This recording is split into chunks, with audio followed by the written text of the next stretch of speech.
La ville de Lyon a une relation très spéciale avec le train. Point de passage obligé entre le nord et le sud du continent européen, Lyon a accueilli la deuxième ligne de chemin de fer française dès 1832 et on n'a jamais cessé depuis de modifier et repenser les nombreuses gares de la ville. Le train a structuré la ville, guidé l'aménagement et contribué à de grandes évolutions. Aujourd'hui, ce patrimoine ferroviaire a un rôle primordial à jouer dans les mobilités durables. À Lyon, la rénovation des gares est le symbole de la transformation urbaine et des enjeux actuels. Bonjour à tous, bienvenue à Lyon pour cette vidéo réalisée à l'occasion des Journées européennes du patrimoine 2022. Elles se déroulent partout en France ce week-end, les 17 et 18 septembre, et elles ont pour thème cette année le patrimoine durable. Grâce au soutien de la SNCF, on va découvrir ensemble le patrimoine ferroviaire de la ville de Lyon, qui en dit beaucoup sur la manière dont on pense les villes depuis 200 ans. Je serai accompagnée de 3 spécialistes qui vont tout nous expliquer. Mais avant les visites, je vous donne quelques éléments de contexte. Si vous êtes déjà venu à Lyon, peut-être que vous vous êtes rendu compte que c'est une ville très contrainte géographiquement. Il y a 2 cours d'eau, la Saône et le Rhône, et 2 collines, celle de Fourvière et celle de Croix-Rousse. En un mot, c'est compliqué l'aménagement urbain à Lyon. Le chemin de fer qui arrive à Lyon en 1832 depuis Saint-Étienne doit trouver de l'espace pour s'implanter. Le site de Perrache, donc le sud de la presqu'île, à l'étroit entre Saône et Rhône, est choisi pour accueillir un débarcadère provisoire pour décharger le charbon. Un véritable bâtiment est construit en 1845 quand on réalise que le train n'est pas qu'une invention sans lendemain. Dans le même temps, le projet de la ligne Paris-Marseille vient s'inviter dans l'aménagement lyonnais. Donc on s'interroge sur l'emplacement des futures voies et de la gare pour les passagers. Depuis Paris, faut-il percer Fourvière pour arriver à Perrache ou faut-il percer la Croix-Rousse pour arriver dans la plaine, là où la place ne manque pas? Le débat est tranché par le gouvernement parisien, la gare lyonnaise sera à Perrache et une nouvelle gare est inaugurée en 1856. L'année suivante, en 1957, les différentes compagnies de chemin de fer, celles de Saint-Étienne, de Paris-Lyon et de Lyon-Méditerranée, sont fusionnées pour former la Paris-Lyon-Méditerranée, l'ancêtre de la SNCF, dont la gare Perrache est désormais l'une des clés de voûte. Vous avez les bases, maintenant on peut y aller. On commence par Perrache, je retrouve Louis Baldasseroni, maître de conférence à l'université de Nîmes, qui va donc nous présenter la gare. Quand on est lyonnais, lyonnaise, ce qui est mon cas, il y a 10 ans, on n'allait jamais de ce côté-là de la ville. Non. Parce qu'il y avait Perrache. Tout à fait. La gare renforce une coupure qui était déjà là. Au XVIIIe siècle, c'est des marais. C'est par la suite un espace où il y a beaucoup d'activités industrielles et d'entrepôts. C'est pas vraiment là le centre de la vie de la cité. Et il y a 110 ans, on n'habitait pas tellement de ce côté-là de la ville, puisque c'était réservé aux activités industrielles et commerciales. Là, typiquement, donc, la gare, là où on est, occupe un espace assez vaste. Et ce qui va avec, et avec l'exploitation du chemin de fer dès le début, c'est l'achat par les entrepreneurs de la compagnie de chemin de fer, les frères Seguin, de 28 hectares de terrain à destination principalement d'entrepôts pour les industriels. Donc il y a toute une opération immobilière en fait derrière. Et 28 hectares, on n'aurait pas pu les trouver autour de la place Bellecour au début du 19e. Est-ce qu'on peut justement aller voir un détail de la partie ancienne de la gare? Le bâtiment voyageur qu'on va voir juste après, c'est alors d'après les architectes un des plus beaux témoignages de l'architecte Alexis Sandrier, un architecte qui a conçu plusieurs gares au milieu du 19e. Bon, la marquise tout à fait 19e, avec son acier boulonné et puis son verre translucide. Ouais. C'est tout à fait classique de l'architecture de l'époque et puis c'est le même principe, la même combinaison de matériaux qui se retrouve à l'intérieur dans la halle. Tu vois, au fronton de chacun de ces bâtiments, on a des sculptures, des blasons de villes qui sont traversés par des lignes ferroviaires au départ de Perrache. Donc en gros, tu arrivais de la place Bellecour, tu avais la perspective droit sur l'entrée de la halle du bâtiment voyageur et puis les 2 ailes de chaque côté. Et toi, tu trouves que l'architecture imaginée dans les années 70, c'est logique? Disons qu'en fait, chaque époque a sa logique. Autant on voit bien la différence entre la logique milieu 19e où tout devait être vraiment à niveau pour le voyageur, donc qui avait un parcours assez linéaire dans le sens où il n'avait pas forcément des étages à parcourir pour aller d'un espace à un autre. Et par contre, dans les années 70, on est beaucoup plus dans ce qu'on appelle en architecture le fonctionnalisme. C'est typiquement le principe de faire l'autoroute en dessous, puis les transports en commun, puis les circulations piétonnes, puis les commerces, voilà, en millefeuille. Au milieu du 19e siècle, Lyon a donc une gare flambant neuve, mais qui ne résout pas tous les problèmes logistiques, loin de là. Les trains sont à l'étroit et de plus en plus d'activités sont délocalisées de l'autre côté du Rhône, là où il y a davantage de place. On construit de nouvelles gares pour décharger les marchandises ou les voyageurs. Ce sont les gares des Brotteaux, de la Guillotière ou encore celle de la Part-Dieu, promise à un grand avenir. Maintenant, direction la gare de la Part-Dieu, on va rencontrer Étienne Faugier qui est maître de conférence à l'université Lyon 2 et historien. Le but, c'est d'ouvrir depuis l'arrêt, depuis votre train, vous voyez Lyon en fait. Donc les travaux qui ont été faits, avant il y avait un hôtel, ça a été enlevé pour justement ouvrir la gare des deux côtés, à la fois du côté Lyon et de voir tout ce qui nous attend. Tout ce qui nous attend, voilà, effectivement, et surtout Fourvière. Ouais. Donc d'avoir cette perspective-là de dire on est à Lyon, Fourvière c'est le symbole de Lyon, et de l'autre côté d'ouvrir sur les nouveaux quartiers qui sont en train d'être dynamisés en particulier. Donc c'est aussi pensé par la SNCF comme étant un lieu de vie. Pourquoi on construit Part-Dieu alors qu'il y a plein de gares à Lyon? Il y a les Brotteaux à côté, on a vu Perrache. Pourquoi on a besoin d'une nouvelle gare? On a besoin d'une nouvelle gare parce que la presqu'île est complètement appropriée par le bâti, et notamment le bâti ancien et le patrimoine, donc c'est assez important, donc on protège ce patrimoine.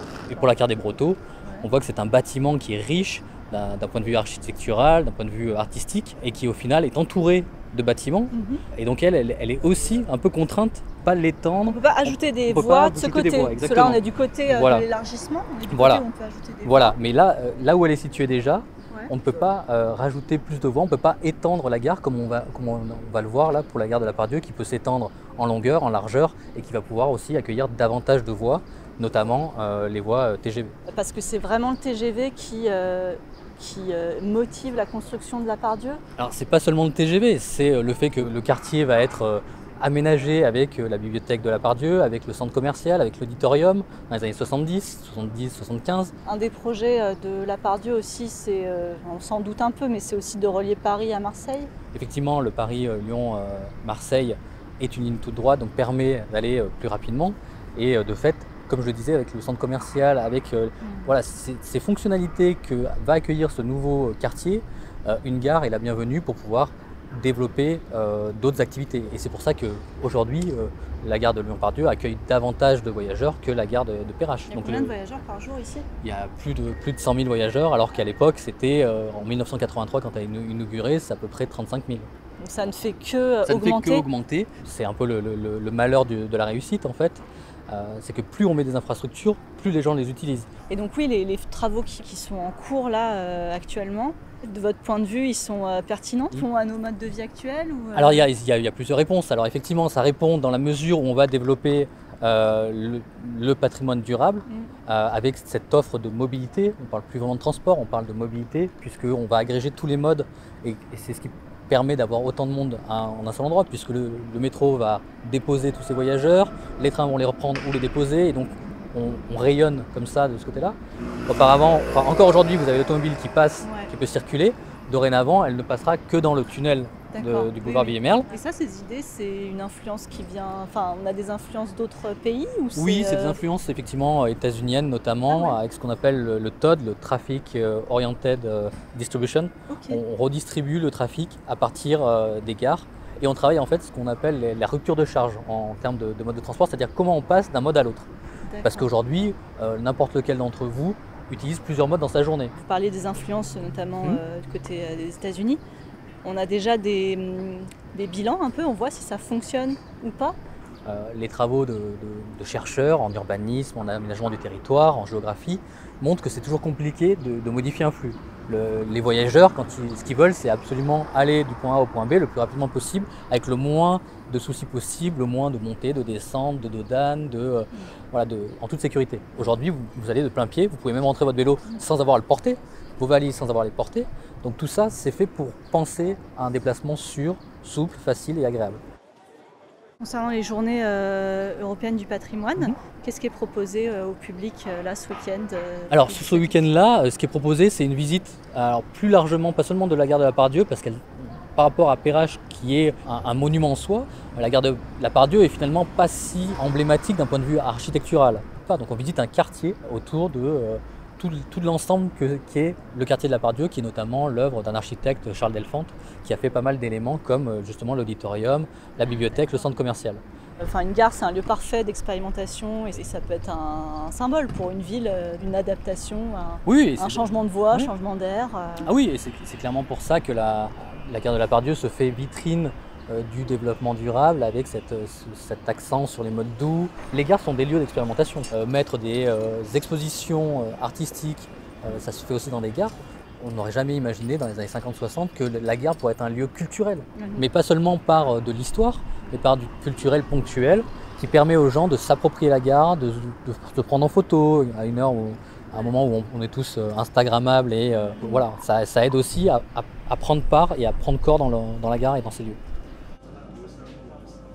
En parallèle de ce déplacement du centre ferroviaire de Perrache vers Part-Dieu, il y a un grand changement qui survient à Lyon. J'ai nommé l'arrivée de l'autoroute en plein centre-ville. Le site choisi dans les années 70 pour rattacher l'A6 à l'A7 et donc relier une fois de plus Paris à Marseille n'est autre que le quartier de Perrache.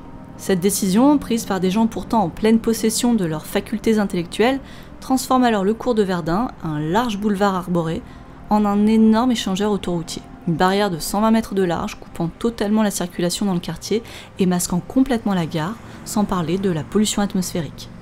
À Lyon, on a pris l'habitude de l'appeler le plat de nouilles, parce que vu du ciel, pas besoin de vous expliquer pourquoi. Aujourd'hui, ça paraît complètement aberrant de faire passer une autoroute dans un centre-ville. Pourquoi, dans les années 70, ça posait pas de problème? Qu'est-ce qui a fait qu'on a adhéré à ce projet alors que ça a plein d'inconvénients? Alors ça a plein d'inconvénients, effectivement, du point de vue riverain et nuisances sonores, pollution de l'air, etc. Et ça, dans les années 60-70, on en a un petit peu conscience, d'où justement l'idée du tunnel de Fourvière, finalement, de faire passer l'autoroute en tunnel. Donc c'est finalement la solution la plus pragmatique qui a été choisie. C'est quoi les projets justement pour ce quartier? Ce qui a été choisi, c'est dans le cadre du projet Ouvrons Perrache, c'est finalement plutôt d'agrandir les ouvertures, ou du moins de les clarifier, pour qu'on puisse davantage passer du nord au sud de Perrache, notamment avec des cheminements piétons. On l'a compris, suppression du plat de nouilles, passerelle traversant le pôle multimodal, le tout avec une bonne dose de végétalisation, de quoi respirer davantage et enfin changer de siècle. Part-Dieu aussi se transforme en ce moment avec pour objectif de fluidifier les déplacements et de s'intégrer au mieux dans ce quartier extrêmement fréquenté. Centre névralgique de quartier en transition, ces deux gares incarnent la transformation à l'œuvre, le changement de voie. Et quand on parle de train, pour changer de voie, il faut un aiguillage. On termine cette vidéo avec la visite du poste d'aiguillage 1 de Perrache, remarquable pour son histoire et son architecture, et qui symbolise à lui seul les mutations dont on a parlé. Avec ses 28 mètres de haut et ses allures de phare dressées au-dessus de la Saône, il veille sur les rails depuis bientôt 100 ans. Désaffecté en 2016, il a trouvé depuis peu une nouvelle vocation, et c'est avec Olivier Velay, architecte du patrimoine, qu'on va découvrir tout ça. On y va ? Oui, parce que j'imagine qu'un poste d'aiguillage, il doit être un peu en... C'est une tour de contrôle. Oui, en général, les postes importants, ils sont un peu au-dessus des voies. Donc, il a fonctionné pendant 86 ans, alors il a été modernisé dans les années 50 de manière assez importante, puis il a fermé en 2016. Et ce poste, il n'a pas été démantelé. En général, les postes d'aiguillage, ils sont démantelés en fin de vie. Ici, il ne l'a pas été puisqu'il fait partie d'un programme de préservation qui s'appelle Poste Remarquable. L'objectif étant de protéger en fait 28 postes d'aiguillage partout en France, ayant tous une technologie différente. Moi justement, quand j'ai préparé la vidéo, ce qui m'a paru fou, c'est qu'il a été en service, ce poste, jusqu'en 2016. Oui. Alors que quand on le voit, on se demande comment il n'a pas pu être en conflit avec les nouvelles technologies, justement. Il n'a pas été obsolète avant Obsolète, c'est-à-dire... non, puisqu'il était encore en emploi, mais effectivement, technologiquement, il était tout à fait dépassé, c'est certain. Toutes les logiques de sécurité, elles datent du début du XXe siècle en général, avec l'invention le développement de l'électricité. Donc un poste ici des années 30, il était déjà assez sûr à sa sortie. Puis il a été modernisé au début des années 50, donc il a un très bon niveau de sécurité. Le travail de l'aiguilleur, ça consiste en quoi? Ça consiste à assurer la sécurité des voies? Il faut surtout qu'il protège les personnes quand il y a des travaux, les biens d'une manière générale. Et puis ensuite, le métier de l'aiguilleur, derrière, c'est de gérer les conflits. Donc c'est plutôt ça. Parce que aiguiller le bon train au bon endroit, c'est pas très compliqué. C'est assez rapide. Par contre, connaître sa gare, savoir prendre les bonnes décisions au bon moment. Je pense à ça qu'on reconnaît un bon aiguilleur, c'est celui qui est efficace quand il y a un défaut pour ne pas créer des retards supplémentaires. En gros, le terme aiguillage, c'est pourquoi? C'est quoi une aiguille? Alors l'aiguille, c'est la partie mobile de l'aiguillage. Attendez, ça va peut-être... On va passer là plutôt. Oui, ce sera mieux. Là où les rails se rencontrent. Où il y a vraiment deux voies côte à côte, quoi. Oui. C'est vraiment le Y. L'aiguillage, Oui, c'est l'appareil de voie entier. L'aiguille, c'est uniquement la partie mobile qui va permettre au train d'aller à gauche ou à droite. Donc l'aiguille, ça fait 2 mètres. Et ça bouge. Oui, c'est ça, tout à fait. C'est seulement cette petite partie-là qui bouge. Et donc concrètement, un aiguilleur dans les années 30, par exemple, il avait cette machine-là, décidait le positionnement des aiguilles. C'est ça, je vais vous montrer. En fait, ici, l'idée, c'est que chaque poignée correspond à un itinéraire, d'où le nom poste à lever d'itinéraire. Et un itinéraire, c'est l'ensemble des appareils de voie, donc des aiguillages, entre 2 points. Je vais vous expliquer. AP, c'est arrivée de Paris. DP, c'est direction Paris. On peut, avec ces poignées, relier tous les points de gauche au point de droite, ou les points de droite au point de gauche. Vous pouvez appuyer sur la pédale en bas. Voilà. Là, vous pouvez tirer sur la poignée. Vous pouvez tirer assez fort. Voilà. Il s'est allumé en blanc. Et ensuite, quand vous allez arriver au dernier cran, donc il va franchir le signal et on va le voir circuler sur l'itinéraire qui a été tracé pour lui. En simulé. On est d'accord que ce train n'existe pas. Voilà. Ce serait bien pratique, mais ce serait un peu inquiétant aussi. Les journées du patrimoine, les gens ils peuvent venir. Ah bah oui, bien sûr. Alors c'est l'idée. Et venir justement. Oui. En fait, c'est ça, c'est ce principe-là. On est en train de remettre en service ce poste d'aiguillage, donc de manière simulée. Donc il y a tout un logiciel informatique qui s'est rajouté par-dessus sur la partie électromécanique. Mais effectivement, l'idée, c'est que ce soit les gens qui fassent ce que vous avez fait. Quoi. Ouais, voilà. C'est hyper. Pour leur montrer un peu ludique. comment ça marche. Ah oui. Avant de partir, Olivier Velay a tenu à nous montrer le local technique, situé juste en dessous, au 3e étage du poste. Parce qu'en fait, ici, on est dessous. Voilà. Là, on est sous le meuble, sous le pupitre avec ses poignées.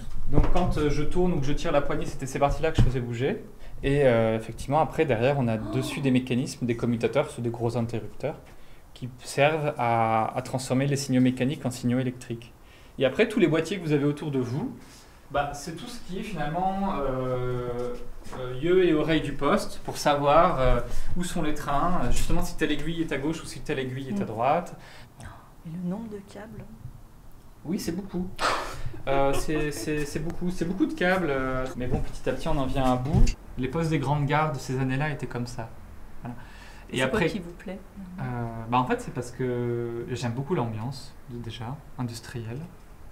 Ça a une certaine beauté, ouais. Les lignes. Là, vous voyez, par exemple, qu'il y a les macarons en émail à côté de votre perchiste. Donc, je n'ai plus le nom en tête, je suis désolé. Julien.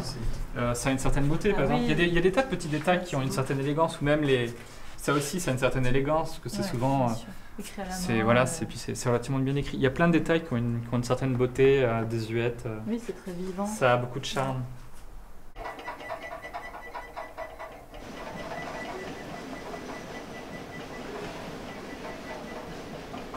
Conserver ces sites industriels qui ont fait la ville tout en repensant leur usage, en un mot, c'est œuvrer pour une ville plus durable. J'espère que cette vidéo vous a plu. Samedi et dimanche, à l'occasion des Journées européennes du patrimoine, des visites en petits groupes sont prévues dans les 3 lieux que nous venons de voir. Il suffit simplement de vous inscrire sur affluence.com. Je vous conseille également d'aller sur le site patrimoine.sncf.com pour connaître le programme de ces journées. Je vous mets toutes les infos dans la barre de description et ici dans le petit i. Je vous remercie d'avoir regardé cette vidéo et je vous dis à très vite. Salut!